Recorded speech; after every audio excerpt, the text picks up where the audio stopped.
Hello दोस्तों, स्वागत है आप सभी लोगों का हमारे YouTube channel Sarvjeet Yadav maths academy पर।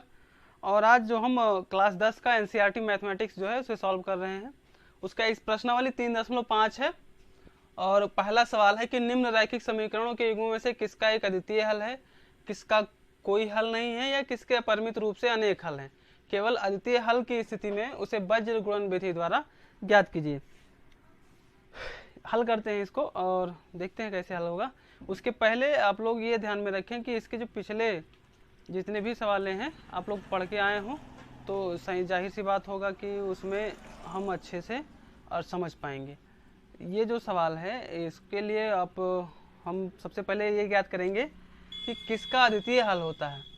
आपने पढ़ा रहा होगा कि अगर a1/a2 not equals to b1/b2 हो तो इसमें क्या होता है, अद्वितीय हल होता है। और दूसरा है कि अगर a1/a2 बराबर b1/b2 बराबर c1/c2 हो तो इसके अनेक हल होते हैं, अपरिमित रूप से अनेक हल होते हैं। और तीसरा पॉइंट होता है कि अगर a1/a2 बराबर b1/b2 not equals to c1/c2, अगर ये प्रोसेस होता है तो इसका कोई हल नहीं होता है, कोई हल नहीं होता है। तो हम सवाल लगाते वक्त सबसे पहले ये चेक करेंगे कि इसके कितने हल हैं या हल नहीं है। तो आइए समझते हैं कि करके। अगर हल होगा तो उसे अद्वितीय हल की स्थिति में हम क्या करेंगे, वज्र गुणन विधि सीखेंगे। पहला जो सवाल है, इसका पहला सवाल है x माइनस 3y माइनस 3 बराबर 0। और दूसरा, पहला इक्वेशन हो गया। दूसरा इक्वेशन है 3x माइनस 9y माइनस 2 बराबर 0। ये जो है हमारा पहला समीकरण इतना है, दूसरा इतना है। तो मैं इसको थोड़ा इस वाले इक्वेशन को इधर लिख लेता हूँ, 3x माइनस 9y माइनस 2 बराबर 0। अब क्या करेंगे, ये जो पहला समीकरण है इसकी तुलना करेंगे कि ये अलग है, तुलना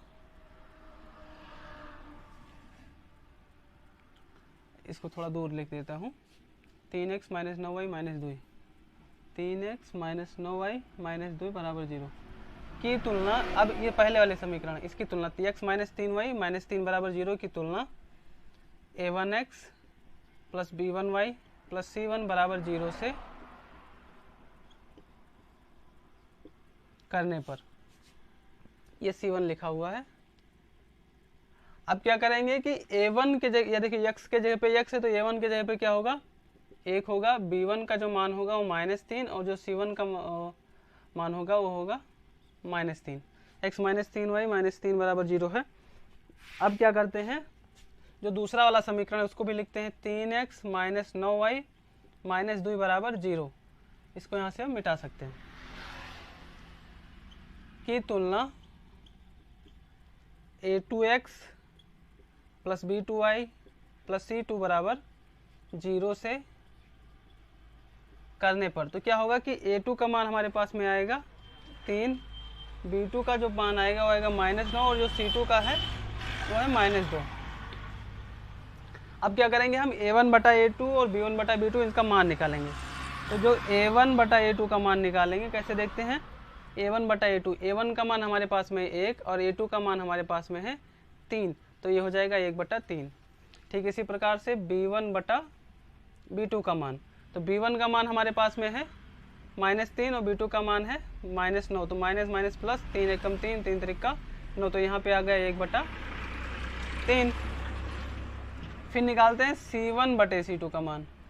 तो जो c1 का मान है हमारे पास में -3 और c2 का मान है -2, तो माइनस माइनस प्लस और ये हो जाएगा 3/2। यहाँ पे देखिए तो a1/a2 और b1/b2 बराबर हैं, लेकिन c1/c2 इन दोनों के बराबर नहीं है। तो हम लिखेंगे कि a1/a2 बराबर b1/b2 but not equals to c1/c2, इसलिए इसका कोई हल नहीं है, इसका कोई हल नहीं होगा। आई होप समझ में आया है। अगर समझ में आया नोट कर लीजिए, नहीं समझ में आया तो दोबारा रिवर्स करके एक बार देख लीजिए फिर से।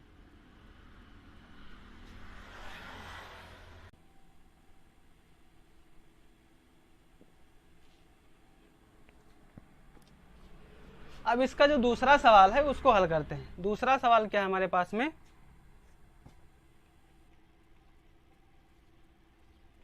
2x प्लस वाई बराबर 5 और 3x प्लस 2y बराबर में 8।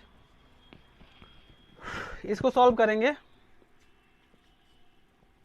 तो इसकी तुलना कर दीजिए। हम डायरेक्ट अब लिखना स्टार्ट कर रहे हैं, आप एक में लगा दिए तुलना करके, आप तुलना करके लगाइएगा। तो यहाँ पे a1 का मान क्या हो जाएगा 2 और b1 का मान हो जाएगा, सॉरी इसको थोड़ा और प्रोसेस में चला किया तब हल करते हैं। 2x प्लस वाई, -5, 5 को इधर लेके आओ तो -5 हो जाएगा, तो 5 बराबर 0 की तुलना a1x plus b1y plus c1 बराबर 0 से करने पर तो a1 का मान क्या आएगा 2, b1 का मान कुछ नहीं है यहाँ पे तो 1, c1 का मान -5।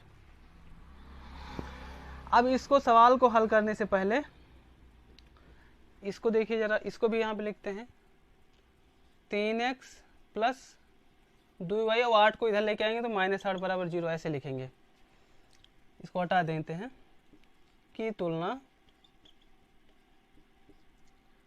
a2x plus b2y plus c2 बराबर 0 से करने पर तो a2 का मान हमारे पास में आएगा 3 और b2 का मान आएगा 2 और c2 का मान आएगा -8। आई होप इतना समझ में आ गया होगा। तो अब लिखते हैं a1 बटा a2 का मान। तो a1 का मान क्या है यहाँ पे 2, a2 का मान क्या है 3, तो 2 बटा 3 आ गया। b1 का मान क्या है, b1 बटा b2 मान निकालते हैं। b1 का मान है हमारे पास में 1 और b2 का मान है 2। तो अब देखते हैं कि a1 बटा a2 b1 बटा b2 का ही मान बराबर नहीं आया, मतलब a1 बटा a2 not equals to b1 बटे b2।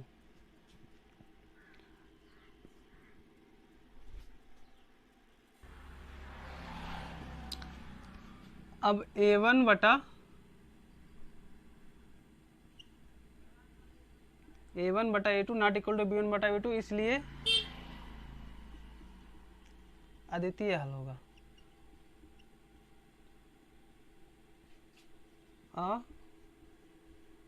अद्वितीय हल।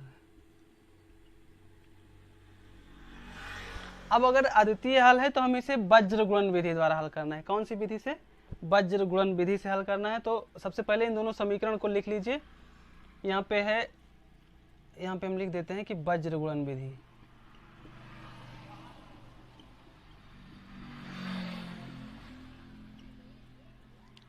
दो एक्स प्लस वाई माइनस 5 बराबर 0 और दूसरा जो इक्वेशन होगा 3x प्लस 2y माइनस 8 बराबर 0।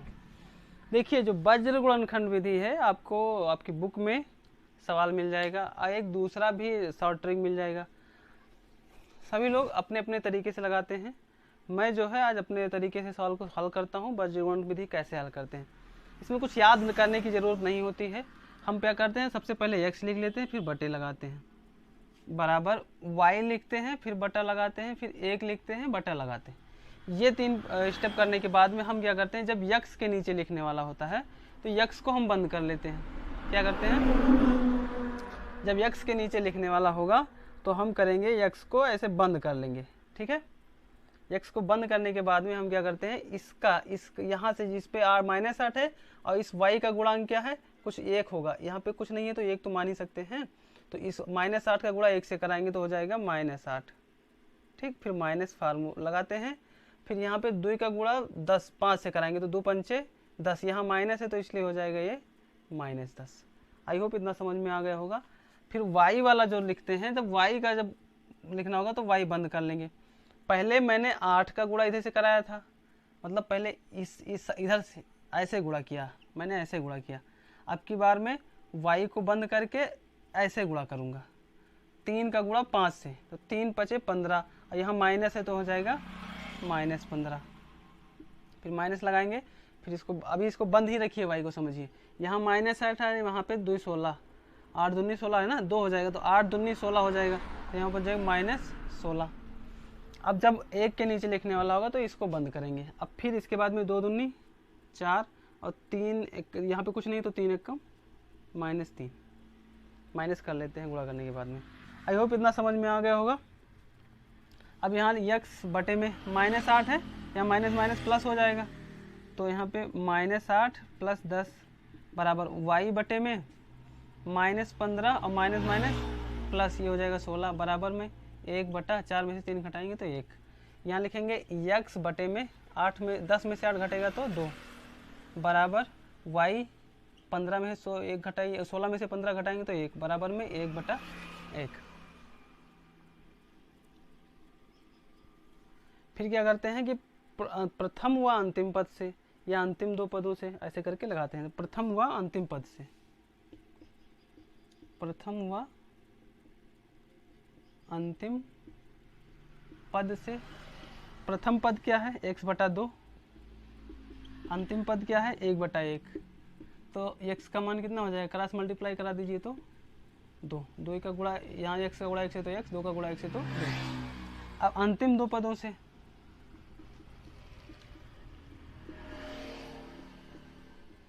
अंतिम में क्या? y/1 बराबर 1/1, तो मतलब इसका गुणा इधर, इसका गुणा है, तो y का मान क्या आ जाएगा? 1। और यही हमारा आंसर। x का मान 2 आ गया, y का मान 1 आ गया। आई होप इतना समझ में आ गया होगा, तो नोट करें।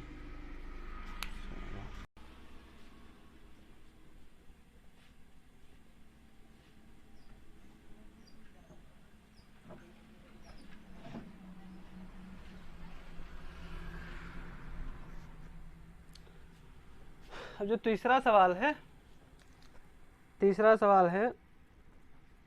3x - 5y बराबर 20 और 6x - 10y बराबर 40। इस 20 को इधर ले आते हैं तो हो जाएगा 3x - 5y - 20 बराबर 0। अब इसकी तुलना करेंगे कि तुलना a1x + b1y + c1 बराबर 0 से करने पर, तो a1 का मान क्या आ जाएगा? 3, b1 का मान -5, c1 का मान -20। जो दूसरा वाला समीकरण है ये 6x - 10y और 40 को उधर ले आओ तो -40 बराबर 0 की तुलना a2x + b2y + c2 बराबर 0 से करने पर, तो जो a2 का मान आएगा वो आएगा 6, b2 का मान आएगा -10 और c2 का मान आएगा -4। इतना समझ में आ गया होगा।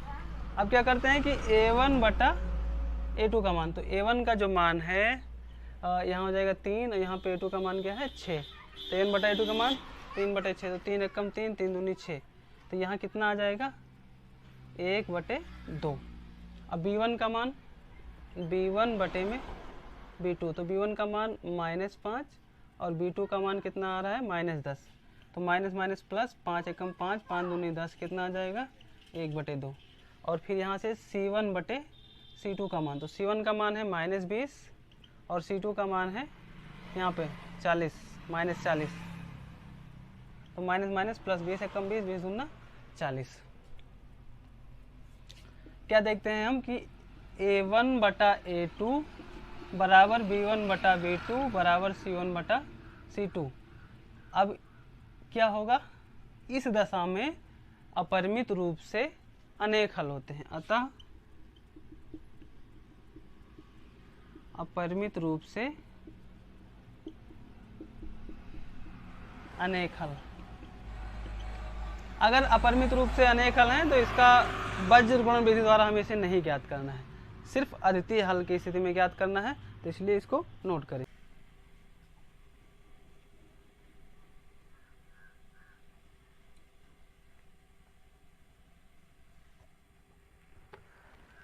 तो अगली बार में जो चौथी सवाल है, x माइनस 3y माइनस 7 बराबर 0 और 3x माइनस 3y माइनस 15 बराबर 0। क्या करते हैं कि तुलना, इसके लिए पहले लिख रहे हैं ना, तो a1x plus b1y plus c1 बराबर 0 से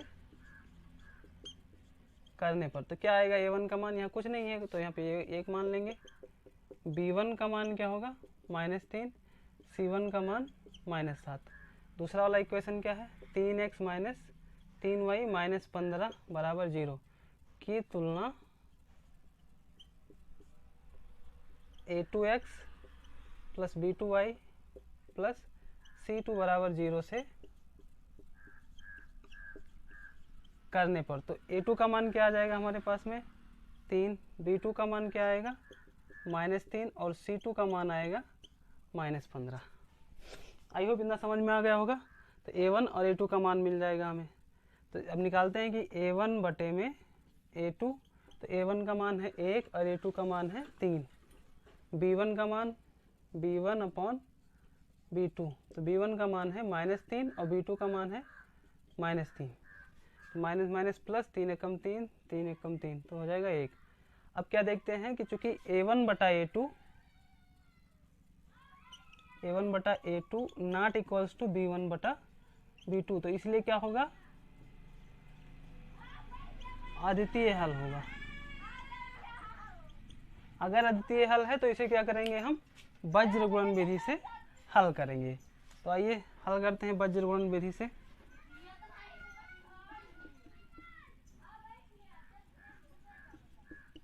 वज्र गुणन विधि, वज्र गुणन विधि से लगाने से पहले क्या करेंगे, दोनों समीकरणों को हम यहाँ पे साथ में लिखते हैं। कहाँ है, भूल ही जाते हैं समीकरण कहाँ गया।